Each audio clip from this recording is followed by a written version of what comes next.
Hello everyone. Welcome to this online tutorial of class 12 informatic practices with a target to secure 100% marks in CBSE 2021. Today we are going to discuss data frame operations on rows and columns part 2. In the previous section we have already discussed add and select. In this section we are going to discuss delete and rename. So let's go to IDLE. Now here is the code for that was discussed in the earlier. Now here we have created two data frames D1 and D2. So before continuing with delete and rename operation, now suppose I want to add these two data frames D1 plus D2. This can also be done using the add function. So that is written as D1 dot add D2. Now can you help me out to find the output? Just guess it. I'll give it 20 seconds. By that time just I'll tell the rules for addition in simple way. Addition means the same columns and same rows should be there. So row index should be common and same columns values will be added, and those where the columns are different the values will not be added.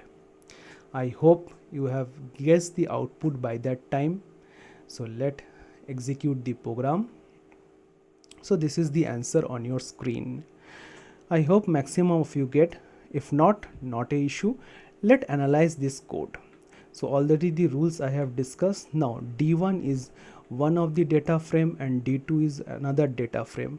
So both have got the common index 0, 1, 2 and common column name as str and val. V-1 is for D1, that is uncommon, and V-2 that is for D2, that is uncommon. Now we have to add D1 dot add D2 or D1 plus D2. Now let us first write the common index. Row index are 0, 1, 2 and column index, the common names are str, val, V-1 and V-2 are uncommon. Now so I have to add the elements. So first str column D1 row index 0 value is A. D2 row index 0 str column name value is nd. So A plus nd, so string addition or normal addition, so it will give you the output as and. The first value will be entered as and. Similarly D plus ef def and E plus ye, that is I. Now if we go with the third part, you will see that V1 has the value 36 with row index, but there is no V2 in D2 data frame. So that means what? There is no value to add. So it will give you the output as NaN. So NaN, standing for not a number, is a numeric data type used to represent any value that is undefined. So exactly in the same way all the V1 and V2 values will be NaN. Now comes with the val. So row index 0 val D1 data frame value is 41. Row index 0 D2 val data is 21. So 41 plus 21 it is 62. In the similar way 32 22 54 and 48 28 it's 76. So that gives the idea of mathematical addition. Now let come back to the code. In this code I have taken only the data frame D1. Now let's start with the delete operation. So exactly in the same way there will be two types, that is called column deletion and row deletion. First we'll deal with column deletion. So let me write the syntax D1 dot drop val comma V-2. So in this case I want to delete two columns, that is val and V-2. So drop function is correct. Now if I execute the code, you will find that after printing the D1 there comes some red marks. Red marks means definitely it's an error. So let me scroll it up. So it is written that not found in axis, key error, not found in axis. Now axis, remember axis. So in case of data frame default axis is 0 and that represents the row, and for column axis is 1. So here we are using column delete operation. That's why you have to add one parameter as axis, that is axis equal to 1. Now let me execute the code. Okay, just wait, let me scroll it up. So here is the output.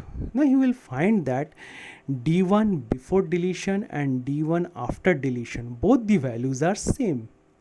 Then why drop function has not worked? Now let me again check with the code. Now let me add the print statement with d1 dot drop. So let me execute this code. Now you see the column name val and v-2 are been deleted and remaining columns are printed. So if I print d1 dot drop, it executes. Now again I print d1, you will find that again it will original d1 comes back. That means what? The deletion occurs, but this deletion is not permanent. Now to make this deletion permanent, we have to add one more parameters with drop function. So that is in place. If I write in place equal to true and now I print d1, we will find the same value has been executed. So now the columns val and v2 is permanently deleted and the d1 has been shown with two column names str and v-1. Now let's go it in similar way with row deletion. So if we go with row deletion, remember the axis is 0 as that is the default axis. So since it is the default axis, so no need to write that axis equal to 0. We can directly write in place equal to true, so to make that row deletion permanent. Now let me execute the code. As soon as I execute, you will find that the deleted row are 1 and 3 and in the output 1 and 3 rows are permanently deleted. So let's summarize the delete operation. So row deletion and column deletion.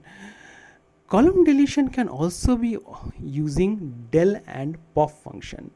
That is only applicable for single column deletion. So for del it is column name, only one column will be deleted, and for pop column name only one column will be deleted. So these are the syntax. Let us execute this in a code.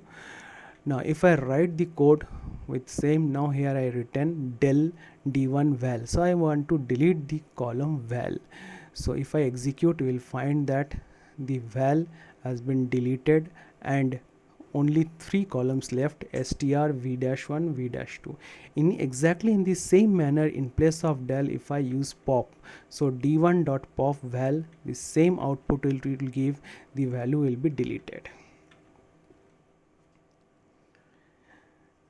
Now we'll go to another operation of Python, that is rename.